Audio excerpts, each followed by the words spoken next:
Hello everyone, my name is Ron O'Connell. I'm the treasurer of the Diocese. In the next few minutes I will give you an overview of the financial health of the Diocese. For more detail, you can consult the package prepared by Stephen Tam. The detail starts at page 92 of the convening circular. Most of you know that the Diocese stopped taking assessments from parishes since the second quarter of 2020 due to the pandemic. We also paid the stipendiary clergy costs for 2.5 months in the early days before the government support kicked in. The cost of that was in the order of $600,000. And we also lost money on our investments. Unfortunately, they recovered towards the end of the year, which is a good thing, but $1.8 million loss in 2020. The projected loss currently for the current year, 2021, is around $670,000.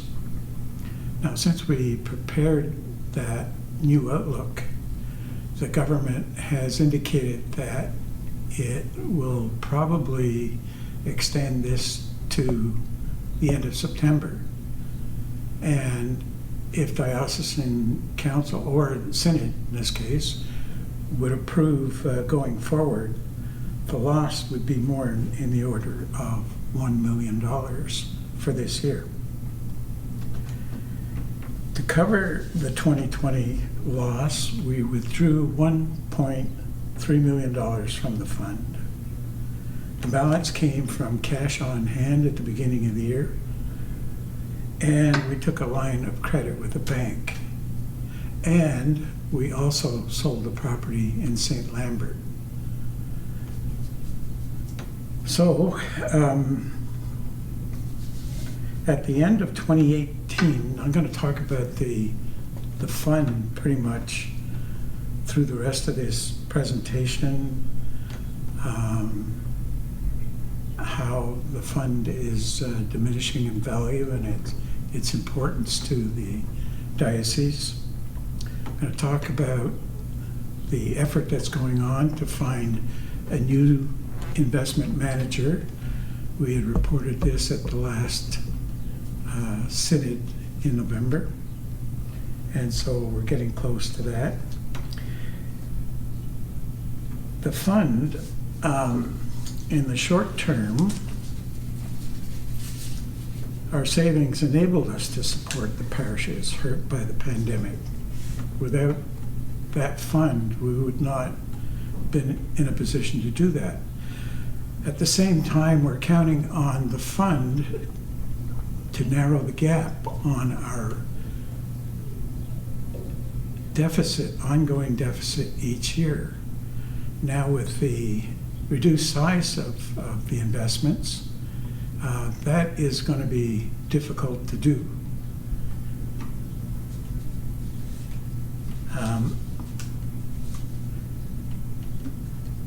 Your Board of Trustees will be soon naming the replacement for our current investment manager, and we will also be announcing significant changes to our investment policy.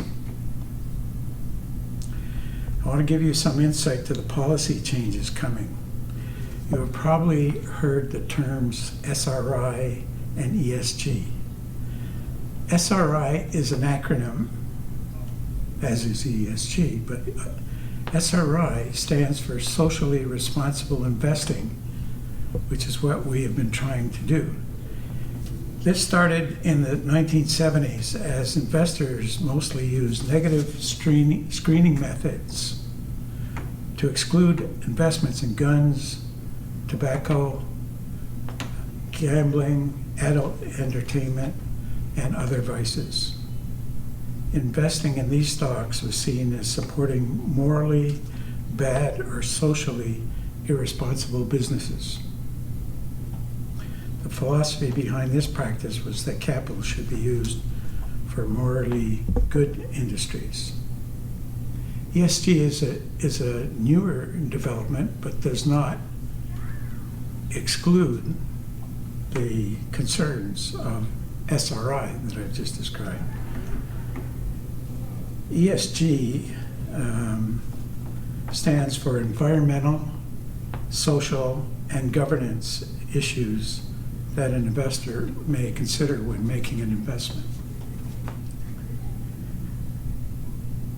The following are examples of ESG issues: environment risks created by business activities that have actual or potential negative impact on air, land, water, ecosystems, and human health.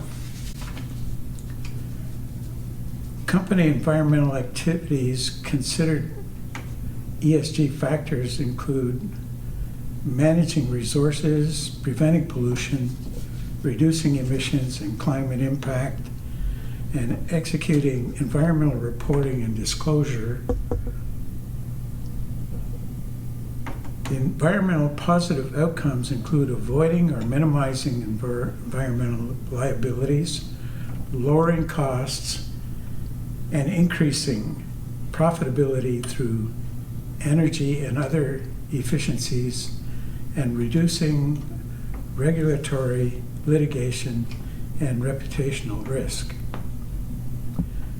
Social risks refers to the impact that companies can have on society.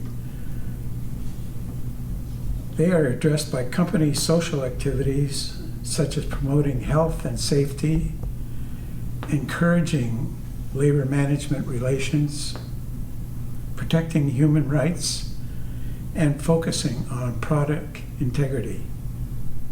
Social positive outcomes include increased productivity and morale, reduced turnover and absenteeism, and improved brand loyalty.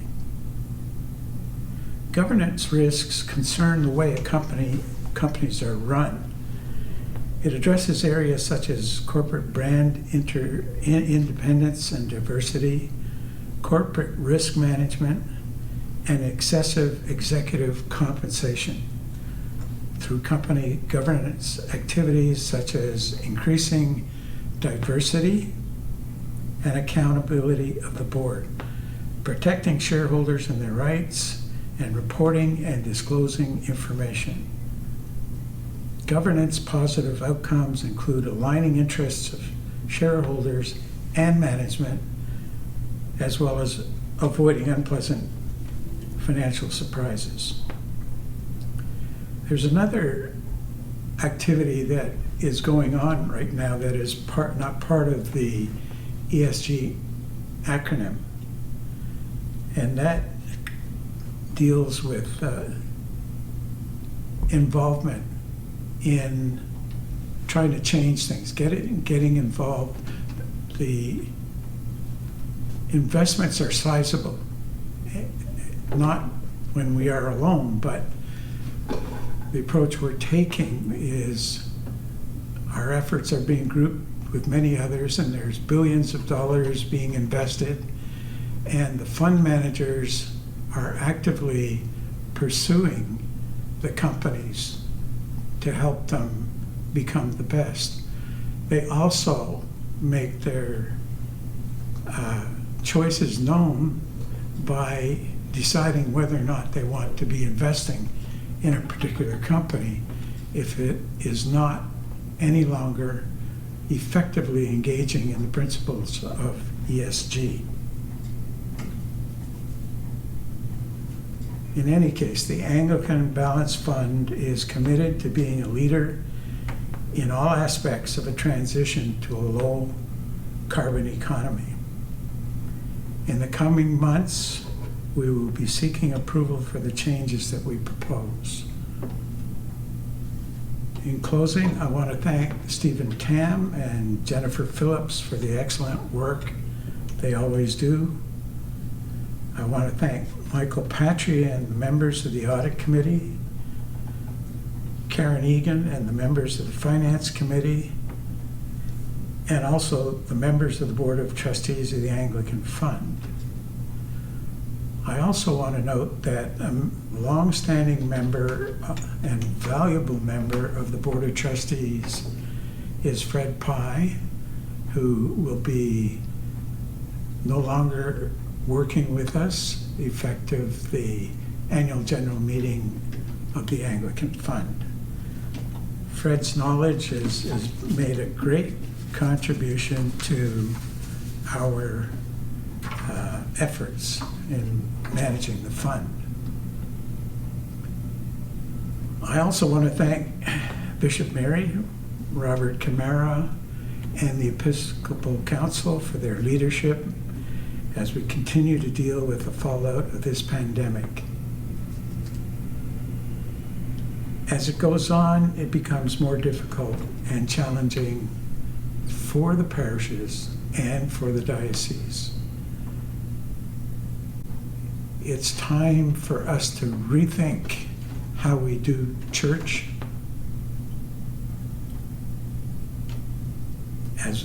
because we can't keep going on the way we have been in so many ways, not just financially, but please listen to the thoughts and ideas and or come up with your own ideas, but engage in an open spirit with Mary and Robert as we go forward. Thank you.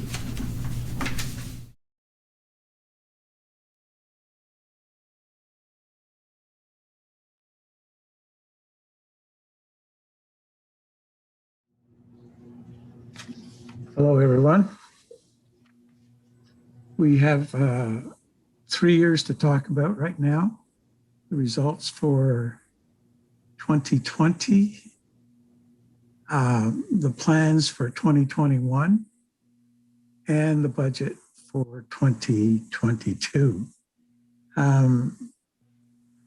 As I said in my video, we have incurred a loss of $1.8 million in 2020. And I describe how that came to be. Without going into the details again, are there any questions, anything that people are wondering about last year? I'm open to questions. I guess from my screen, I can't see if there are any. So Ron, we're just watching for messages. Folks, raise your hand if you have a question or put it in the Q&A, I think. Is that right? Yes, or if they raise their hand. If you raise your hand, we'll open your mic for you. And Edelmira? Edelmira has a question. We'll open your mic for you, Edelmira. If you unmute too. Edelmira Harrison from Trinity St. Bruno.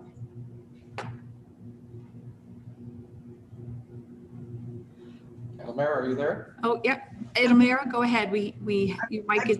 Yeah, I'm trying to vote and I'm not getting. Okay, that's a separate thing. It's about voting. Yeah, okay. So we'll try to take you offline for that. And yeah, thank you.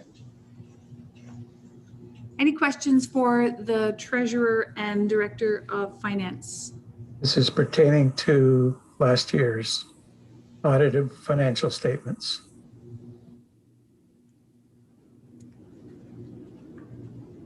If there are no questions, I would like to. George Ryder has a question. George? Yes, yeah, good afternoon, Ron. I sent you a question yesterday, I believe, because I'm still wondering, in terms of your investments, whether because your diocese, because the diocese is rather being particular about what you're investing in, does that not reflect your investment outcome? because you're not taking any big risks. Yes, there's no question about that. And, but we're not ready to pass a motion to change our investment policy, although we know what we're going to propose and the intent to have that passed at the next Circular. diocesan council. Now, in terms of, I guess in my video, I really talked about the desire to move to, say, a more proactive way of investing, which would involve ESG, environmental, social, and governance issues. However, I did not mention that we're also looking at the percentage of money that's allocated to different investment classes. To date, we have got quite a bit of money devoted to fixed income that doesn't really contribute much to earnings. And as we go down the road with the very real possibility that inflation will force interest rates to climb, there's nothing but losses there now. In our present position, all our investments in fixed income are short-term, so we will not be hurt. However, on the other hand, we haven't gained any money on that for the longest time. Did I answer? It's like putting your money in the bank and earning 3% interest or something like that, right? Or less, even Or 3% less, would be risky. So it tends to be a lot lower. You were talking in your video, for instance, because I had circled SRI. So it's not the SRI that you want to. So you're saying you're going to ESG rather than SRI? No, I'm saying that ESG does not, is not inconsistent with SRI. SRI was mainly a very defensive posture that says we won't invest in unethical type companies. Right. And I named the kinds of things that be represented. I'm with you on that. Yeah. Yeah. However, ESG does not preclude the concerns of SRI. No. But are you like investing in like banks and so on and so forth? Yes. Or like what classes of investment are you doing? Why I'm asking that is because you see a lot of what we might think are, sort of like good investments might be also those companies are investing in issues like, oil and gas kind of thing. Absolutely. I mean, the whole world is connected, Yeah. So all you can do is do your best to pick companies that don't have a significant amount of percentage of their investments in undesirable, let's say, investments. I mean, you look at, we're also invested in Bell, and other telecoms who have a small connection to adult entertainment, for example. Exactly. It's we do our best to minimize. Well, I mean, your goal though, in the end, is to try to gain income, right? I mean, it's not okay. Yeah, well, you can also, be responsible, but at the same time, you don't want to lose. The other aspect that we want to emphasize is the manager and the detail fund managers that they select are engaged with the companies that they're invested in. to try to change their practices. And if that's not happening, they'll drop the investment. And if the detail managers are not actively staying with that kind of thing, they'll get dropped by our investment manager. I think we need to move on to another Okay. question. There was a question about what the formula is for the government to apply the CEWS, the wage subsidy, and how that's calculated at our place. Stephen? So I noticed there's a few questions about the subsidy, so I'll answer them all right now. First of all, someone asked if we received the subsidy and if it has to be paid back. So in 2020, we received about $1.8 million as a whole, Synod office and the parishes. And no, this does not have to be paid back. Someone also asked about the rate. It seems to differ every month. The rate actually depends on the revenue that the diocese is earning from month to month, and it's actually compared to the prior year. So for example, in January 2020, it's compared to January 2019. So the rate all depends on our decrease in revenue. So that's why what we charge to the parishes also differs from month to month.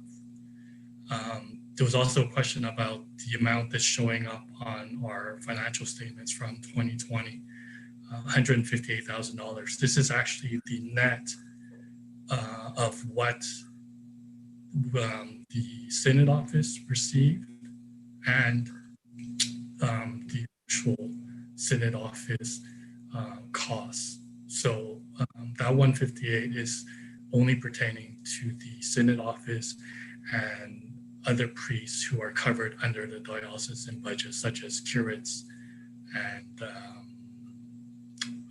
some priests that are subsidized by the Synod office.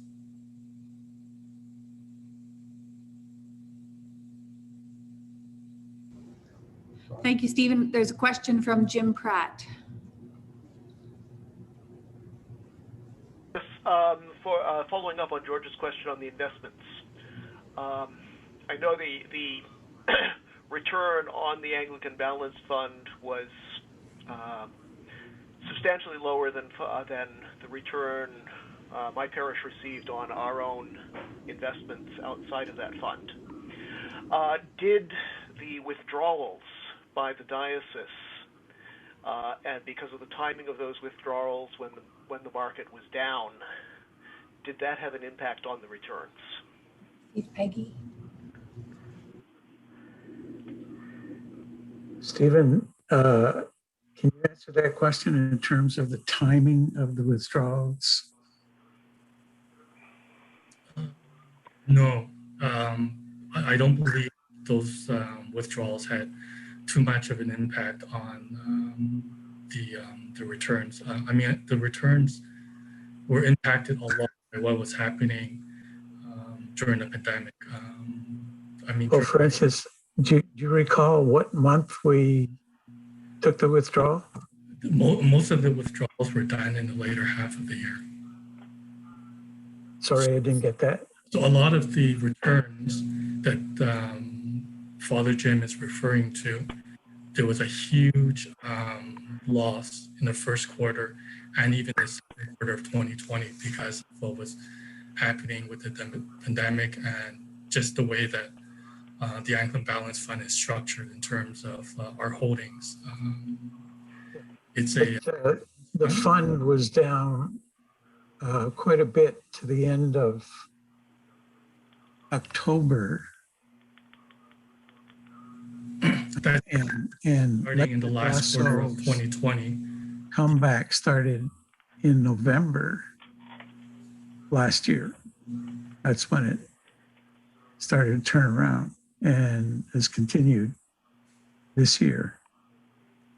So if we took money out before Lecco Brasso started to recover, then we would have lost some opportunity.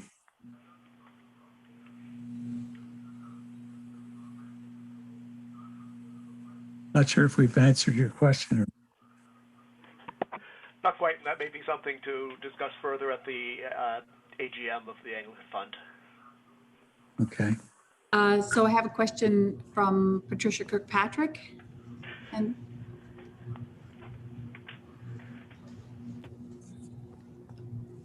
oh, gone.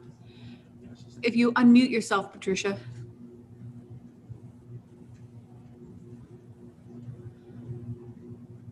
Okay, not there. Graham Singh has a question.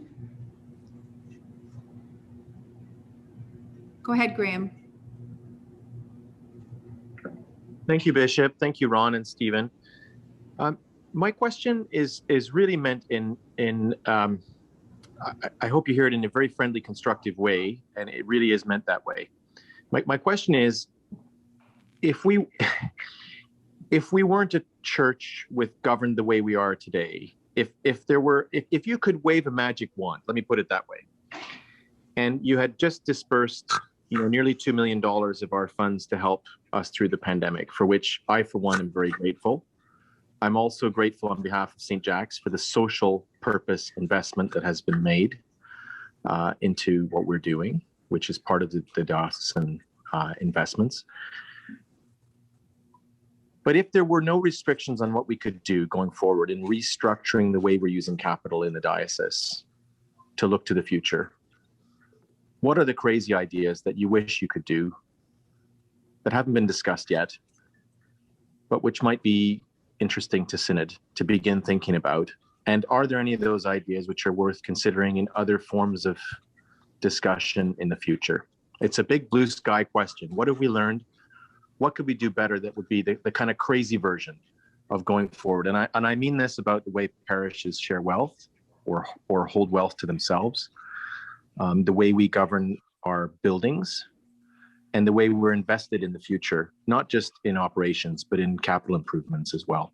What are the crazy ideas that we might all want to hear more about? Well, those kinds of things are really covered by the bishop and Robert. I could answer to how we can get the best returns on the investments that we're making. But in terms of placing money out there to support growth, that is not something, I have my own opinions, which I would discuss with Robert and Mary, but I wouldn't want to say anything in this forum because they probably have their own ideas about that. Can I remind you, friends, that if you have a question that you pose it in the Q&A, not in the chat. The chat flies by at a great rate. I will just say, somebody asked, has a new investment manager been chosen yet? Yeah, we are working with one investment manager right now, and I expect that in a few weeks we'll declare who that person is. We have worked with at least 4 different investment managers, exploring the ways in which they approach investing, and we've homed in on one, and we're working on the details now. So I would prefer to wait for a couple of weeks before we make that announcement, but we're down to one. A couple of other comments that came in, and this is the last I'm reading out of the chat, is there a plan to utilize the maximum of the subsidies while returning the diocesan assessment? And since the subsidy is related to last year's income, is there discussion to bring back at a rate slowly to balance the income requirements and still maximize the financial relief to the parishes? Maybe too complicated to. Well, for 2021, the comparison is to actually 2019 and not 2020 because the pandemic took place during 2020, so it would be unreasonable to compare 2021 to 2020. So in the calculation of the subsidy for 2021, the revenue is being compared to 2019. And again, the rate all depends on the decrease between the current month in 2021 and what it was in 2019. So right now it would, I mean, it's hard to predict what it would be, for the rest of the year because we need to have the year play out before we can actually do a comparison between 2021 and 2019.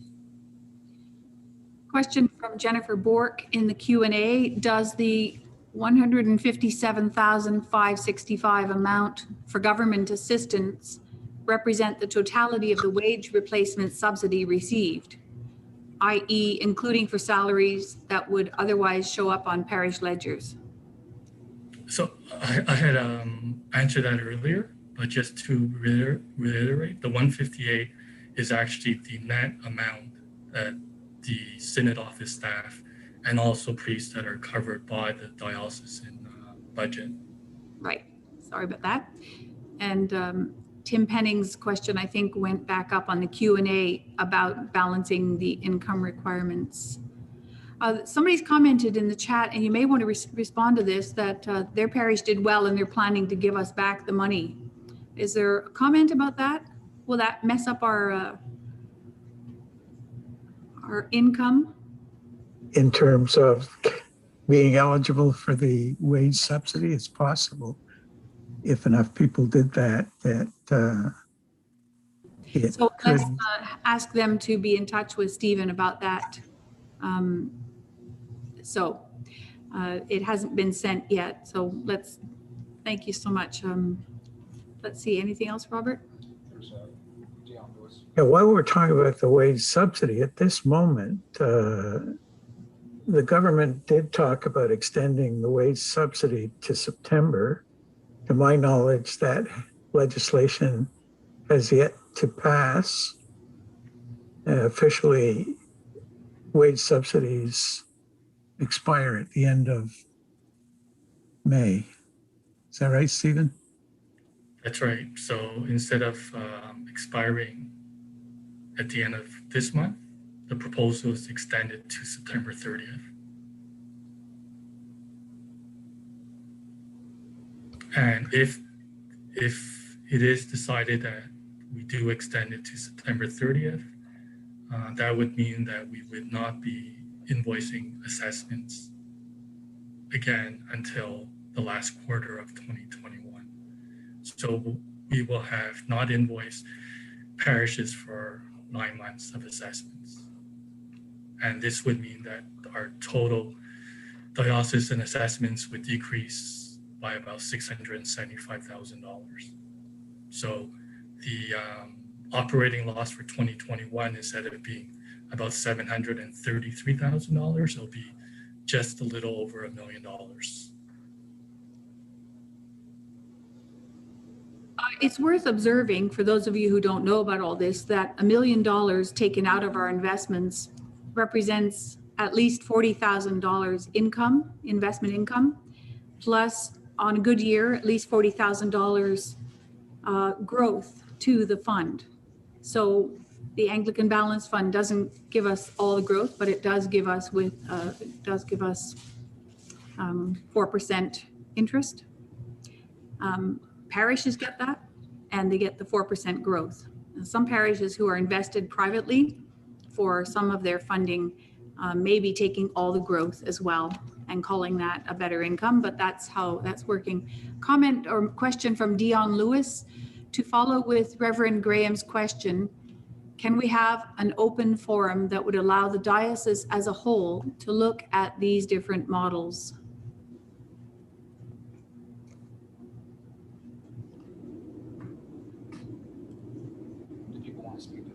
Do you, either of you want to speak to that?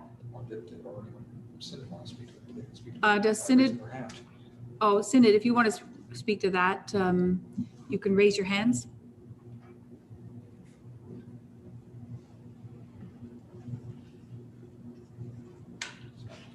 Okay.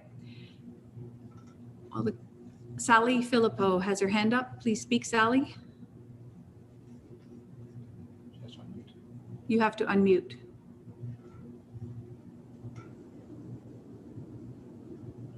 She knows where it has her hand. Your hand is down. Did you not want to speak? Okay. Well, oh, there you are, Sally. Go.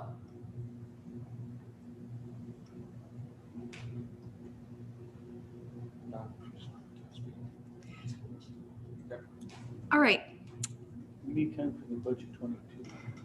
Any discussion on the budget yet? All right. So now, Do we need a motion to pass the statements for 2020? yes, we Robert? do. Yes, we Yes. do. So it was moved by Ron O'Connell, seconded by myself, that the audited financial statements as published in the convening circular under pages 103 to 126 be received. Synod, are you prepared to vote? All in favor, please signify by raising your hand.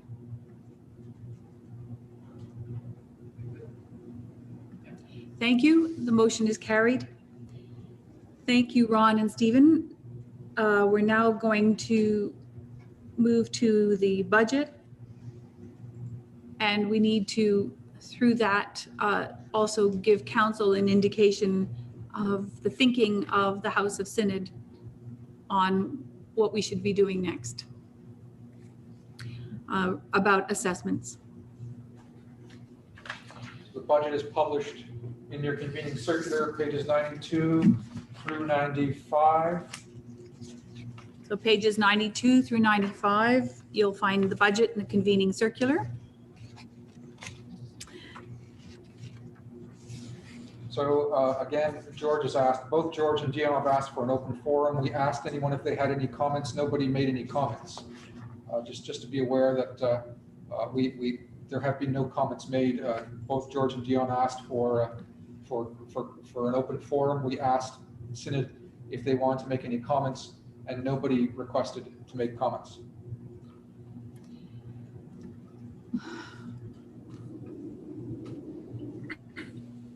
Dion Lewis would like to speak.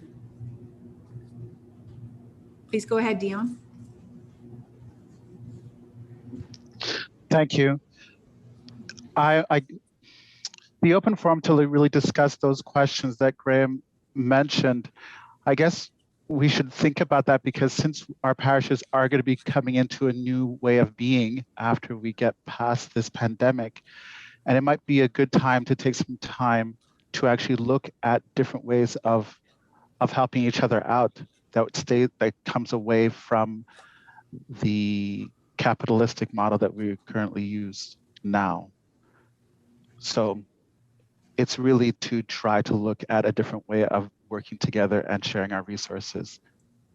And maybe a synod might not be the best way of actually fostering those types of discussions, but a separate forum that we can actually discuss and actually dream big. Thank you. Thank you. I think that's what I interpreted in your question, was not that we were going to deal with it right this minute, but this is the kind of thing that Diocesan Council would normally be able to wrestle through. And Diocesan Council is elected, but people can be present if they're interested in the conversations. So we're back to looking at the budget for the coming year, 2022. Believe it or not, it's coming. And are there any things you want to say, Stephen and Ron? No, I think it was covered quite well by Stephen in his notes, showing what changes we're proposing different from the budget for this year. There's a small increase in diocesan assessments. It's after a long period of time where we haven't collected assessments, but it's just a small increase.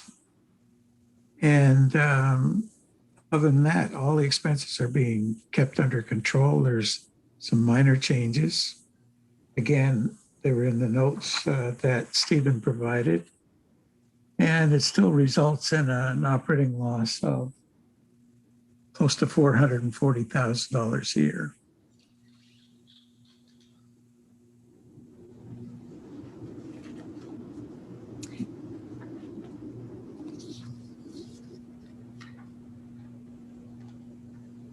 So And you're going to put the motion on the floor? Or are we going to discuss more first? We put the motion on the floor, then it's open for discussion, and then we'll come to. okay. So I'm proposing that budget be passed by Synod. Okay, and it's seconded by Robert Camara. And so the motion is on the floor. And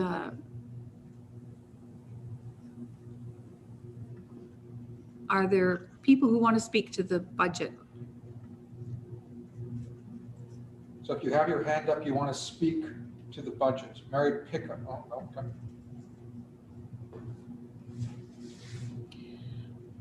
Okay.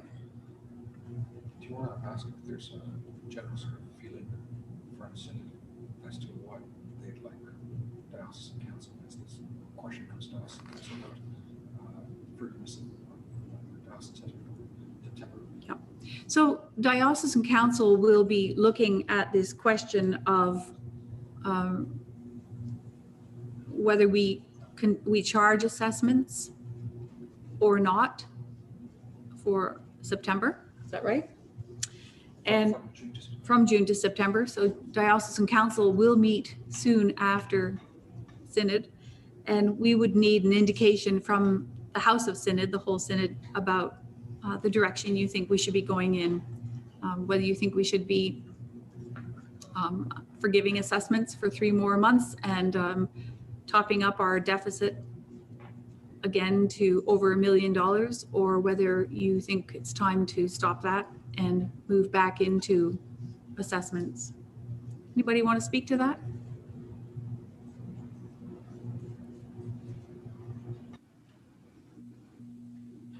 Please. Jim Pratt? Yes, I would encourage council to look at maybe easing parishes back in, not completely, and work with Stephen Tam so that the subsidy is declining gradually. Parishes get used to paying the assessment again, maybe half, quarter, half, 3/4, working up that way. Thank you. Are there any other comments? Keith Schmidt. Keith Schmidt? Yes, I would just encourage Diocesan Council to continue it on until the end of time. Well, there are parishes that obviously have done very well during the pandemic. There are also many parishes that are struggling. And I think this is something that's being offered to Canadians, and one should take the opportunity to take it up. Okay. That means we should reduce our income as a diocese so that your parish can benefit. Is that what you're saying? I'm saying I would regard this more as an investment by the diocese in the parishes, which is needed at this time. I'm not sure I would consider it just to be useless spending. It is investment during a time of pandemic, the first one in 100 years. If there's ever a time for the diocese to do it, it is now. Thank you very much. Are there others who wish to speak? Jim Pratt again. A reminder, you have 1 minute. Really, you've spoken already on this motion, so the Chancellor could be feeling gnarly and say you can't. But... No, I did not want to speak again. I think. Oh, your hand was just up. My hand was just still up, I guess. Okay, thanks. Michael Robson.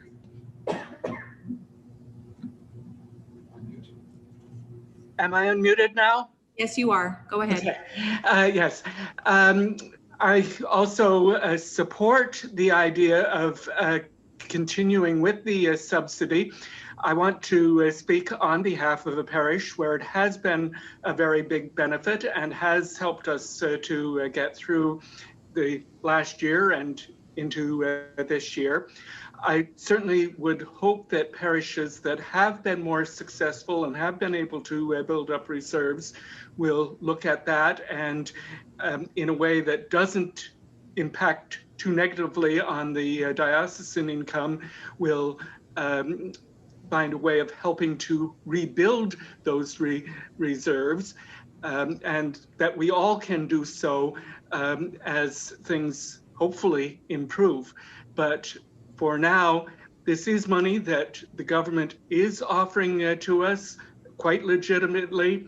It is helping to protect the jobs of our clergy and other employees, and I would encourage that we take advantage of it.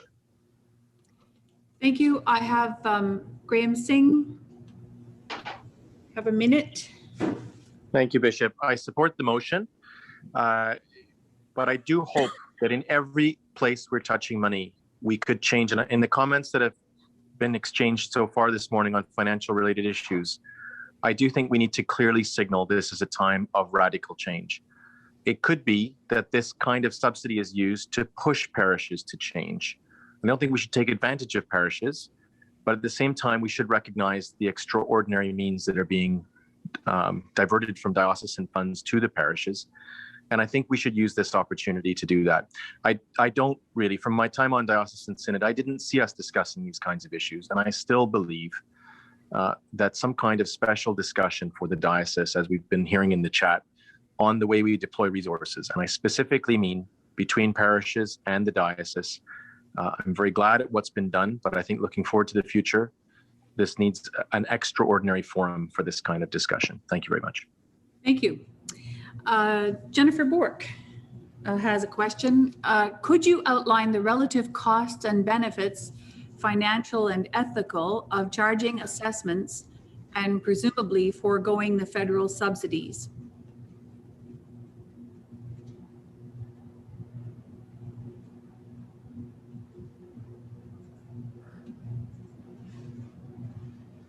Ron? Yeah, Stephen? I'm just not, Stephen, you can jump in? I'm not sure how we answer this. I don't think there's any moral or ethical. I mean, you know, when we looked at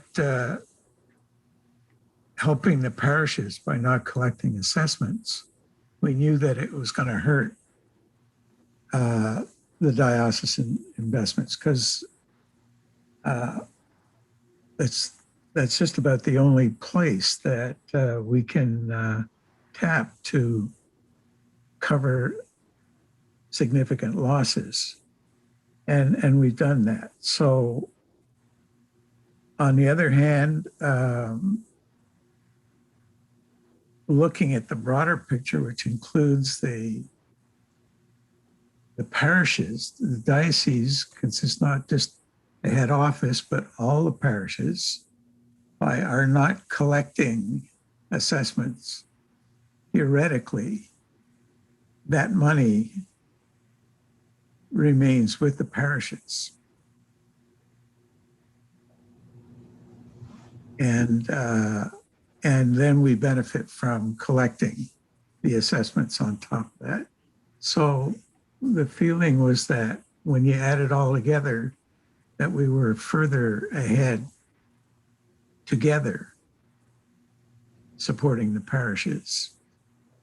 Now, when I made the comment that the money has stayed in the parishes, you know, for those that are not doing well, of course, they say, well, we never got the revenues while this was going on, which, you know, I guess, and a lot of that loss had to do with rentals. Those who have a model of making ends meet via rentals have been really hurt with this pandemic. And those that have less reliance on that and have good support from their parishioners have done quite well. So it's a mixed bag of results out there. Thank you, Ron. There's a comment that might go along with this. If we go with assessments, will the rules concerning the viability of parishes still be upheld? Assessments are based on the income of a parish. Isn't that right? Yeah. Right. Usually we pay our insurance in several installments over the year, says Jim Pratt. If we pay off the bill now, does that count as revenue for the diocese and impact the wage subsidy? No. It's not revenue. Mm-hmm. Well, what I do know in my little learnings about this business is if we charge you assessments and you don't pay them, we are still deemed to have received that income, and you are in the accounts receivable department. So just because you don't pay us for something, if we're not paid for the stipends that we have already paid our clergy, but through the central payroll, the parishes haven't paid the diocese. The diocese is still deemed to have received your assessments, whether you've paid them or not. And if you're in the accounts receivable department, the government doesn't count that. That's right, Stephen? Ron? Yes. So we use the accrual method of accounting. So basically, once we invoice, it gets posted to the accounts receivable, and the church may pay immediately, or they might pay 3 months down the road. But our revenue has been booked on that day. Thank you very much. There's lots of chatting going in. Another Q and pardon? Margaret Simpson has her hand up. Go ahead. I just have a really simple sort of bottom line question. Does the money we get from the subsidy that goes into the parishes, is that more or less than we would get if we collected money from the parishes? In other words, is the diocese winning in this calculation? Is more money coming into the diocese when you consider parish plus head office from the subsidies than we could hope to collect? So, Peggy, in 2020, the diocese as a whole received about $1.8 million from the wage subsidy. We didn't charge assessments for 9 months, so we lost about $770,000. So in the end, the diocese received about $985,000. So as a whole, the diocese is definitely doing better by not charging assessments and applying for the subsidy. Right, and I personally hope that the wealthier churches who did well out of this will consider donating back to the diocese when this is over, and you don't have to worry about screwing up the wage subsidy by donating back. But that, of course, is not guaranteed. Thank you. Somebody commented, Stephen Tam shared a really interesting document at Diocesan Council, and that would be useful perhaps for people to see the overall benefit. I don't know if that's possible to send out. Pardon? No, or send it to them. You can show it.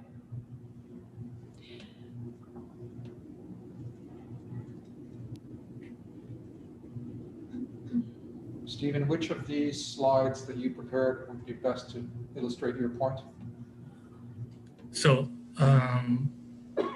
this is the slide that I just used to respond to Peggy's question about what is the overall effect on the diocese. So I'll just reiterate, in 2020, we came out ahead as a whole about $985,000. For this year, if we're just looking at not charging assessments for the first 5 months of the year. We're going to lose about $375,000 in diocesan assessment revenue. The diocese as a whole should get about $985,000 from the wage subsidy, and therefore we're going to have a net cash inflow of $610,000. So, to summarize, as a whole, the diocese will benefit from applying for the wage subsidy and not charging assessments. I mean, we're able to do this. I think Ron had mentioned we're able to do this because we have a strong balance sheet. Our equity and our investments can withstand these types of losses, but we can't continue to do this. I mean, for the last few years, we've been losing from operations about $400,000 or so. And last year we lost about $1 million from operations. This year we're forecasting about 750,000. So, I mean, 2 years of this is, I mean, we're able to sustain it because of our strong balance sheet, but a couple more years of this and, you know, it's really going to hurt our investments and our retained earnings. Thank you. Jean Wilcox says, if I vote for this budget, am I voting to not accept wage subsidy and allow DIO to resume parish assessments? No, that's... No. That's the question about the subsidies pertains to 2021. The 2022 budget at this point. I'm thinking that everybody, all of us are hoping that we're past this pandemic and back into, say, more normal times, but different somehow. And so we're not thinking of wage subsidies in 2022. Of course, like if everything fell apart in terms of the pandemic, who knows what could happen? I mean, we had a budget for 2020 and 2021 that were put aside to deal with the reality of the situation that we found ourselves in. So I think a vote for 2022 does not preclude anything. It's a plan for 2022, and let's see what happens. Also, as of today, the federal government has suggested that it might extend the wage subsidy till September, but there is no talk at this point. In fact, the September wage subsidy is on a decreasing scale, so they're looking to wean the country off of the wage subsidy, suggesting that it will no longer be available after September. So one would imagine that in 2022, when this budget comes into play, there will be no wage subsidy to even think about applying for. So the wage subsidy is not a question involved in this particular budget. So I would just remind Synod that don't wait till we stop subsidizing you for you to ramp up your robust givings program. That Neil Mancor, who is our congregational development person, has all sorts of things to help you with your stewardship and to help reach out and motivate the people you have contact with who have been supporting your church. This is part of this viability of parishes is parishes that rely on rental income to a very great extent get themselves into more difficulty. So just reminder that now's the time to get busy with getting your parishioners to pledge and to contribute and to commit to supporting the ministry. Question from who? Brian, I've got one on here on the Q&A. All right, Brian Perron had his hand up first before Tim Pennings put his message in. Okay, Brian? Yes, good morning. I think we have to continually look at viability and stewardship. When we talk of money coming from the diocese are ourselves, our people. When we talk of money coming from the government is us. So whenever we receive money from any entity, we have to make sure that there's a viability in where that money goes, that money that is being invested gives us a return of impact, of mission, et cetera, et cetera. And so we have gold mines in all of our churches, but some of those churches need to really rethink. We've been able, in the last 2 churches that Joyce and I have been into, to remove deficits and to increase impact where we're truly visible. And so if we can do that, or we were blessed to be able to do that in these last 2 churches, our churches really need to take a look at it, that we can't just keep taking money from either ourselves as representatives of the government of Canada or from the diocese if we're not going to see true impact.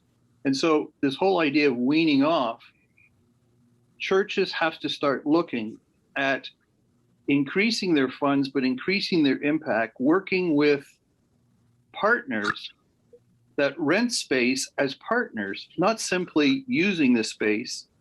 Last year, we got rid of all the for-profit companies and we replaced them with not-for-profit companies that continue to pay their rent and bring impact to our community. I think I've hit my minute.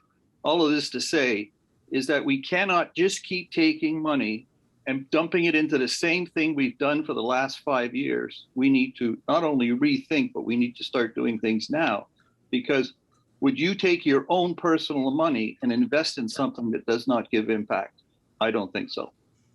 Thank you, Brian. Tim Pennings has a question. Can the assessments be planed to increase to the recovery from this over the next X years, since the assessment is based off revenue based on the parish's income assumable in previous years? Is this in discussion? I don't know if there was enough clear on that. So the question, I think, is can we plan to increase the assessment in future years to make up for the loss that we're losing this year, in these years? Can we plan to increase the assessment to make up for the loss that we've lost this year? So sorry, I was reading too quickly and there's a few typos that I missed. Any thoughts, Stephen or Ron? Well, I liked very much what Brian had to say. That's really at the heart of rethinking. I think people have to really rethink how they're doing church. And mission and paying attention to your financial situation and having people support what's going on is really important. I agree with Robert that what we're going to do is we're going to gradually increase assessments, and that's going to put more heat on parishes to look hard at how they're doing church. Right, so the assessment in 2019 was $1,025,000, and the assessment for this year was budgeted to be $900,000. It didn't actually happen. And the assessment for next year is budgeted for $950,000. So, Tim, it already is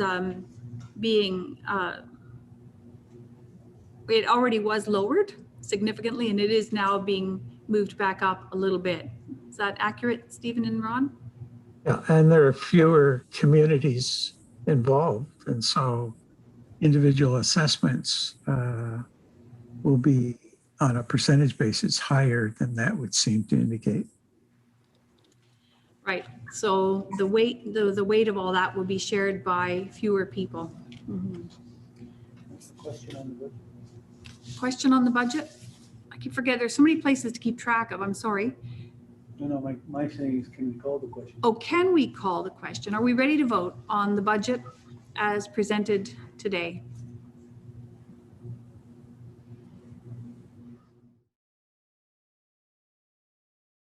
Last year, Synod passed a motion to work on dismantling anti-Black racism in the Diocese of Montreal. Edward Yankee, and I are the co-chairs of the Anti-Racism Task Force. And we have been given this time to update Synod on the work of the task force up until now and inform you of upcoming events. The members of the task force are Reverend Deborah Meister, Reverend Deborah Noonan-Zink, Reverend Christopher Bell, Reverend James Pratt, and Mr. Jean-Bridie Saint-Ville. We have also invited different guests and advisors to come and be helpful companions to the task force along the way so far. Those are Ms. Camille Isaacs-Morel, Reverend Graham Singh, and Reverend Jason Crawford. Our task force adopted this as our mission statement: to educate and increase awareness in the Anglican Diocese of Montreal of the history and of racism and the Church's participation and complicity in racist practices, that we may properly repent. To equip and enable members of the diocese to confront and dismantle systemic racism and white supremacy inside and outside the Church. To honor Christ's presence in every human by building bridges and promoting and celebrating diversity in the Church and the world. The task force sent out a survey to all the leaders of our local church communities. Thank you to everyone that took the time to answer and give their input. The results of this survey helped the task force to determine the main concerns and the missing pieces that we need to overcome, and as a diocese, provide support for. The results showed generally that we do not know enough about the history of the Church and how it has been used to distort and homogenize the diversity that God has created. It also highlighted that individually, we each must take the time to reflect on our own personal commitment to be an anti-racist so that our communities become anti-racist. Furthermore, some responses to the survey gave some concrete ways to change our diocesan and provincial structures in order to make room for a leadership team that reflected the members of the diocese even more than it does now. The task force discussed and noted that there's a lack of formal integration programs and representation in diocesan decision-making, which sort of leads to the perception that as a diocese, we might not regard ethnic congregations with equal importance as largely white congregations. The task force is diligently studying all the suggestions and looking at setting about proposals to implement those changes that would work in our context here. Stay tuned, because these proposals will be coming forth from the task force and will be on the floor in the coming synod gatherings, should God spare our lives and allow us to continue to bring about the kingdom of heaven on earth. The task force has also been compiling and critiquing current written, audio, and video resources, and making connections with many community organizations and ecumenical partners that have implemented educational programs locally and in Canada. And I should add, in the States also. This included attending some of the mandatory training programs that the United Church offers for all their clergy and lay leaders. And we also reviewed resources offered by the World Council of Churches. The task force has also collected resources for parents and children in the discussion of racism.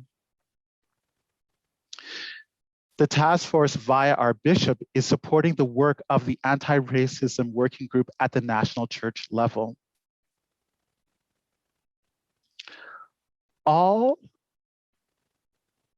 these resources will be listed and soon will be accessible via a dedicated page on the diocesan website. And we will continue to review current faith-based anti-racism programs in order to create or design a training for our lay and clergy leaders. The goal for this is to make it a mandatory and renewable requirement. A next initiative from the task force is to have a private Facebook page for the members of our diocese to, quote, share ideas and to support one another in rooting out racism in ourselves, our churches, and our world. That page will be called Montreal Anglicans for Racial Justice and Equity. As I said, it is a private group, and as soon as we complete our branding and logo and terms of reference and everything for that page, we will start inviting members of the diocese to start to comment and share on this page.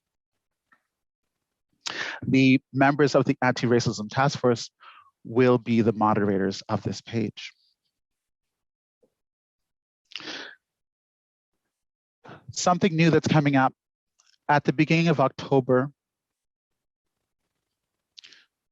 At the beginning of October, the Anti-Racism Task Force in the Diocese of Montreal will be holding a 2-session workshop on the history of systematic racism in the church. It will be an interactive workshop that's geared to all the leaders in our diocese and our neighboring ones. Our first session should be covering looking back to look forward. It should cover topics of imperialism, colonialism and its aftermath, God, church, and commerce, and religion and racial inequality. The second session would be called Addressing the Present to Move into the Future. How do we get beyond thoughts and prayers? And church leaders as social and political activists, and the church's role and responsibility to equity, diversity, and inclusion. Please be on the lookout for this offering and encourage all your lay and clergy leaders to attend. Let me quote from the bishop's charge. All of us in the diocese are asked to take on the work of education and increased awareness of subconscious and conscious attitudes and behaviors that undermine racial justice and equity in our society. Let me add to what Bishop Mary said. When we all really start to do this work, we are just aiming for the goal of creating the society that Christ calls us to live in and be a leader in the Anglican Church in Canada and the world. I think it adds in directly to what Judy Paulson said before. We're preparing the ground. We have to look at the stones that we each other have and hold and remove them from the field in order that we can plant growth that will be sustainable. Please feel free to email us at the anti-racism at montreal.anglican.ca. If you need help from us on anything in regard to this topic, and the task force would be happy to be resources to clergy and lay leaders if they would like support to initiate conversations, book studies, and the like in your church communities. Bishop Mary, members of the Synod, thank you very much for giving us the time to give you this report back.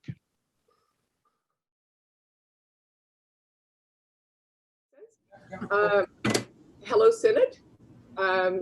It's good to be here on behalf of the Anglican Foundation, and specifically of its current initiative to fund wonderful, creative post-pandemic programming for children and youth. I think that probably in our diocese, a lot of people actually need to discover the foundation a lot better. I know I did. When Bishop Mary asked me if I'd be willing to take on this liaison role, I knew the foundation mostly as an invaluable source of funds for renovations in churches and halls. And I think those are the parishes in our diocese that do know it and have been contributing. There is, however, a core group of people who know the foundation in depth for its range of programs, who have been very supportive of it for years within this diocese, but reaching out to all of our country, coast to coast to coast. I think that for those of us who have been faithful contributors to initiatives in our own diocese, our own missions and outreach, our own theology, our own theological college, and also internationally to the Primates Fund, it's like the Anglican Foundation is a piece in the middle. It really does link Canadians across the country in paying it forward. Donner au prochain. J'aime tellement cette expression qui nous donne le sens de contribuer vers l'avant et aussi de donner à ceux qui nous entourent. Isn't that a great way of saying pay it forward? That's really what the Anglican Foundation is about. And I'd like to turn it over now to Canon Judy Royce, the Executive Director of the Foundation.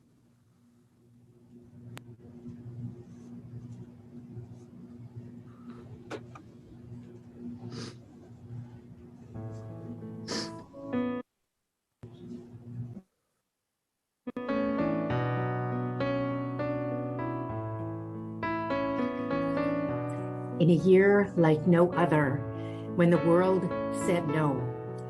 No to voices uplifted in song, no to kneeling side by side, no to exchanging the peace, no to the common cup. The Anglican Foundation of Canada said yes. Yes to the health and well-being of vulnerable children, families, and communities. Yes to reducing poverty. Yes to climate care. Yes to preserving churches. Yes to theological education and leadership. Yes to a robust COVID-19 response. And now in the spring of 2021, we launched Say Yes to Kids, a campaign to raise $100,000 to support Canadian children and young people as they face a post-pandemic world. With all they've had to endure, the social isolation, limited recreation, the exposure to disharmony at home, depression, sleep difficulties, emotional struggles. The Anglican Foundation of Canada wants to ensure that money is available for homework clubs, nutrition, food security, individual and group tutoring, safe outdoor recreation, exercise, camping, and mental health supports. Your foundation rep is Gwenda Wells, and I invite you to be in touch with her, or you can go to our website, anglicanfoundation.org/kids. It was Archbishop Desmond Tutu who once said, "Do your little bit of good where you are, because it's those little bits of good put together that can change everything." So let's do our little bits of good to support the health and well-being of Canadian children and youth in this amazing country we call home.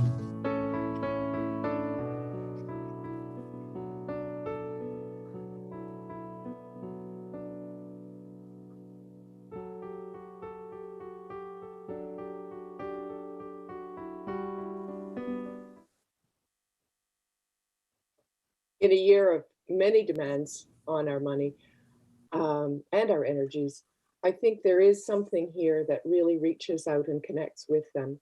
I know that many of you attended the Reverend Grace Burston's workshop on doing ministry with children, and I'm wondering if there might be some inspiration that might have come out of that. I'm also so pleased that I came in right after my good friend Dion's presentation, because I sense that there may well be opportunities for programming that would benefit our anti-racism work. I do know that in the past, two programs of this diocese that benefited from this Say Yes to Kids, Dites Oui aux Jeunes funding were Mile End Mission and Tyndale St. George's. So there are collaborations, even for those who feel that their own programming for young people is sort of on a pause. There are lots of opportunities. It's interesting to note that actually the Anglican Foundation has long connections with the Diocese of Montreal through Bishop Maguire, who dedicated his own legacy to the foundation. I would love to meet with any of you or talk with any of you who would like to discuss further what might be possible. And I know that the people at the foundation, both staff and consultant volunteers, are there just as close as a phone call or an email to give you more information. The funding deadline for this project cycle is sometime in September. The details of that will be revealed soon. Go to the foundation website to get anything you could possibly want to know about this and other projects. And there are some wonderful materials from the foundation available for if you're still sending out newsletters by post, or else you can send the links, all kinds of resources. And for anyone who does have a children's program that would like to have the trademark Care Bear, here is an example of what you would be able to get. And I just want to point out, Bishop Mary, that this one is clearly designed for you with its lovely two-toned purple scarf. Thank you. Very much. I have just placed in the chat website link, www.spirit.anglican.ca. And this is the National Church website for the Surprised by the Spirit initiative. And we are inviting all of you to take part in this initiative. This has come from Primate Linda and our Primate Linda Nichols, and the Resources for Discipleship Network, which exists under Faith, Worship and Ministry, the Anglican Church of Canada. And it is about fostering a national conversation about what the Holy Spirit is saying to us, to the whole church, through this experience of pandemic, as we begin to look to the future. We've all had very many experiences, and many of us have been challenged, but also surprised by the Spirit, how the Spirit has led us and guided us, what new things we have learned, what new strengths we have seen. And so this is about all of us having a national conversation and to grasp the moment of what the Spirit is saying to us through this experience. We want to hear that and hold on to that and share that with one another. And the great image of Surprised by the Spirit is sparks, the firefly image, because they really think that there's been so many new learnings and new inspirations and new ideas, and we want to hold on to them and celebrate them and share them. And so a very simple reflective and prayerful process has been put together, which you can do individually or as a group. It's about reflecting on a passage of scripture, reflecting on your experience of being church during a time of pandemic. And that is there in the spirit.anglican.ca website. There's also a children's version to do with Sunday schools. And we'd like to encourage everyone to get together and see what sparks emerge from your conversations. You could do this as an individual on your own and share some of your insights, or you could do it as a whole church, or as a Bible study, or a clericus, or a parish council, a deanery, any gathering together. And we'd love it if you could share your sparks to this website. And those sparks might be in written form, it might be a story or some poetry, it might be in art. Maybe you've drawn a picture to show us, or it could be even in a little video that you produced. But share your sparks to the national website. And we're going to take all those and bring them together and celebrate them at Thanksgiving. So it's open now, and we invite you to share your sparks. And we look forward to celebrating what the Spirit has shown us through this experience. Thank you.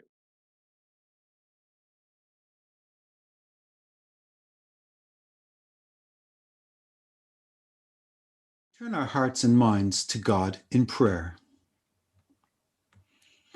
Almighty God, we come before you to give you thanks and to bring our requests before you. We particularly ask your continuing presence in this meeting of Synod, that we would be strengthened, encouraged, and filled with vision and your spirit for the mission of your church in our diocese.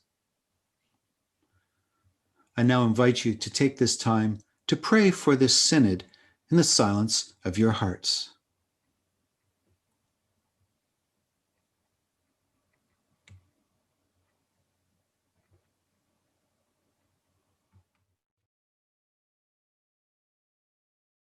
Une lecture du livre des Éphésiens, chapitre 4, versets 11 à 16. C'est lui qui a fait don de certains comme apôtres, d'autres comme prophètes, d'autres comme prédicateurs de l'Évangile, et d'autres encore comparables à des bergers comme enseignants. Il a fait don de ces hommes pour que les membres du peuple saint soient rendus aptes à accomplir leur service en vue de la construction du corps de Christ. Ainsi, nous parviendrons tous ensemble à l'unité dans la foi et dans la connaissance du Fils de Dieu, à l'état d'adulte, à un stade de maturité où se manifeste la plénitude qui nous vient de Christ. De cette manière, nous ne serons plus des petits enfants ballottés comme des barques par les vagues et emportés çà et là par le vent de toutes sortes d'enseignements, à la merci d'hommes habiles à entraîner les autres dans l'erreur. Au contraire, en exprimant la vérité dans l'amour, nous grandirons à tout égard vers celui qui est la tête, Christ. C'est de lui que le corps tout entier tire sa croissance pour s'affermir dans l'amour, sa cohésion et sa forte unité, lui venant de toutes les articulations dont il est pourvu, pour assurer l'activité attribuée à chacune de ses parties. Amen.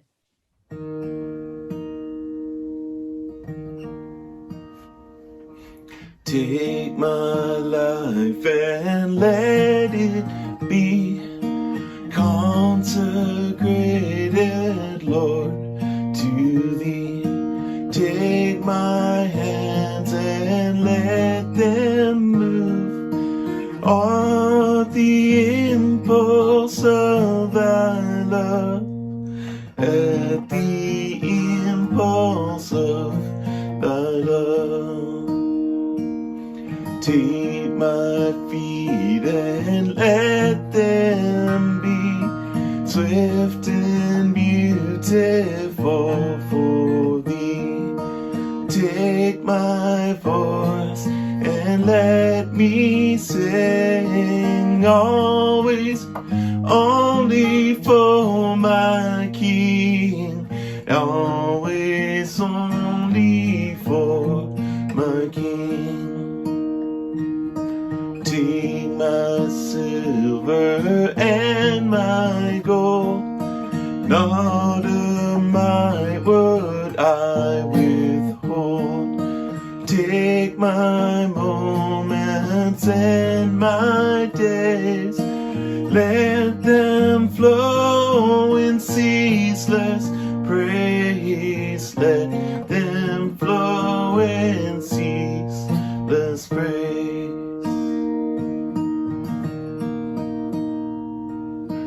Take my will and make it Thine. It shall be no longer mine. Take my heart, it is Thine own. It shall be Thy royal throne. It shall be Thy royal throne. Take my heart, it is Thine own. It shall be Thy royal throne.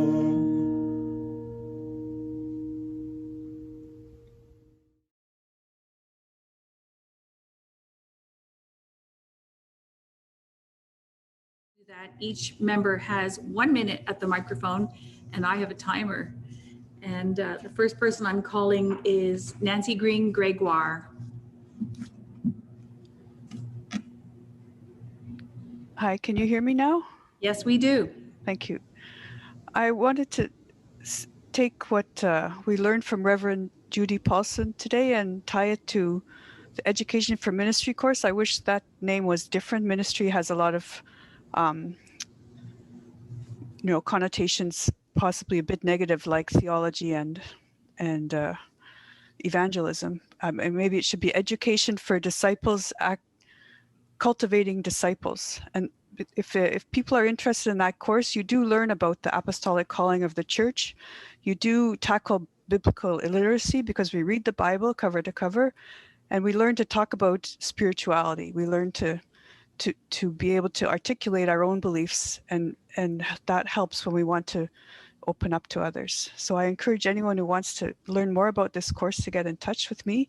We have 3 courses. They're all online right now, and they're easy to join. Just get in touch with me. I can put it in the chat, but it's also in my report. And I encourage you to read all the reports for the work in the diocese, and I encourage you to download the latest version because there was an update to the Mile and Mission report. An earlier one was put in by mistake, so that everything you need to know about what's going on in our diocese is in those reports. Thank you. That's wonderful. Thank you so much, Nancy. And pretty good. You did go over your 1 minute, but I think what you're suggesting is really important. It's education that helps us learn to talk about our faith and wrestle through get over the stones and get the seeds ready to plant, ready to plant with others as well. Thank you. Anne Cummin. I don't know under which hat you're under, Anne, but Anne Cummin has all kinds of hats in our diocese. Anne, are you there? Can you hear me? Yes, we can. Good. I'm going to say to you all that I'm sure you've all heard, and you also heard it come from Gwenda, the concept of paying things forward. And in Canada, we've all had the opportunity, or we will have, of being vaccinated against COVID. But this isn't universally so. Some countries haven't received any vaccine yet, and some have difficulty because they really don't have many funds. And so PWRDF and the Anglican Church of Canada are joining together to raise money on a campaign, Pay It Forward, and so raise money that can be given to the countries that need so they can get the vaccination that they need. And I won't say much more because I'm running out of time, but information will be sent out during this coming week to congregations, telling them how they can pay it forward. And if you haven't had your vaccination yet, please think of donating anyway. Thank you. Wonderful, Anne. Thank you very much. Our next speaker is Sophie Rolong. Sophie?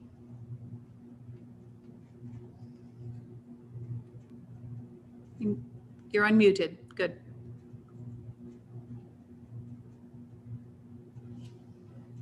Can't hear you though, Sophie. Try this one. Okay, try again, Sophie. Oh, she didn't ask to speak. Sophie Rolong didn't ask to speak. Okay, so sorry, you're on the list. Well, we've saved a minute in our time.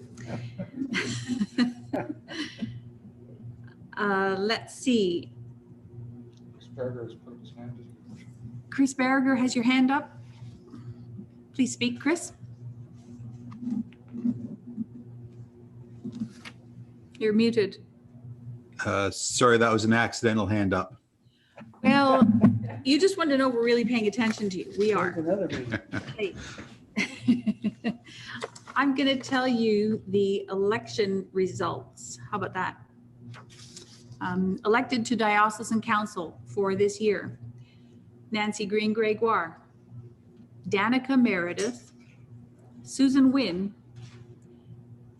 Nicholas Fort, Grace Burson, Tanya Lasac. And the next meeting and the first meeting of this year's Diocesan Council is June 8th at 4 p.m. and it's online. Okay. And General Synod delegates elected for General Synod, which is next summer, not this summer. Victor David Mbuibipungu, Jesse Zink. The alternate clergy are Amy Hamilton and Tyson Rosberg. The lay delegates to General Synod are Dion Lewis and Susan Wynn, and the alternates are Randy Gates and Nancy Green Gregoire. Our next Diocesan Synod is June 18th, 2022. It's a one-day synod. We'll be starting a new theme, will we? Yes. It will be a new theme, which will be revealed in the fullness of time. Pardon?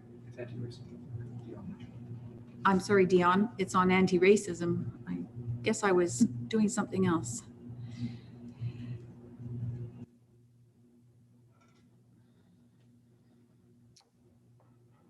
I'm going to say thank you to all the people who've contributed to putting this synod together, and to reflect that I'm feeling very privileged to be part of a synod that is working at and wrestling with the whole business of how we continue to become and grow as authentic Christians who love what they do so much and love the one they worship so much, that it's worth finding ways to love the people he loves and care for them and reach out to them and tell them about our avenues of hope and restoration.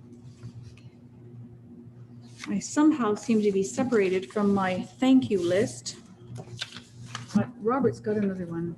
I want to thank the Synod office staff, and especially those who came today and are here in the empty Fulford Hall helping us put on this synod. I want to thank our guest speaker, the Reverend Canon Dr. Judy Paulson. I think you will have found her very inspiring, and a reminder that on our diocesan YouTube channel, you can find the talks that Judy gave and her interview with Neil, and in fact, all this exciting stuff too. Thank you to our workshop facilitators, Grace Burson, Mark Gibson, Glenn Smith, Diana Keener, June Lashley, Leanne Matthews, Marnie Matoga, Thomas Ntivila Munda, Jean-Daniel O'Donoghue, Andrew Rennie, Dominic Russo, Graham Singh, and the Synod Planning Committee, Chris Barriger, Victor David Mbuibipungu, Dion Lewis, Neil Mancor, and Archdeacon Robert Camara. I want to thank the Archdeacons, but especially begin by thanking my Vicar General for his tireless work for all of us as a diocese, and his passion and gifts and dedication and discipline, all of which serve all of us so handsomely. Thank you to the territorial archdeacons, and especially want to thank Archdeacon Michelle Eason, who has announced her intention to retire on the last Sunday in the church year, the Reign of Christ. And that, of course, will be part of my report next year as well. Thank you to the Chancellor, who had to give up some golf to come and be with us today. Appreciate you being with us, David. And I think we get one extra thing. Apparently Sophie Rolong did ask to speak. If you would allow her to speak, she's going to be speaking on Bill C-15. Okay, I am going to give Sophie 1 minute on C-15. Sophie Rolong.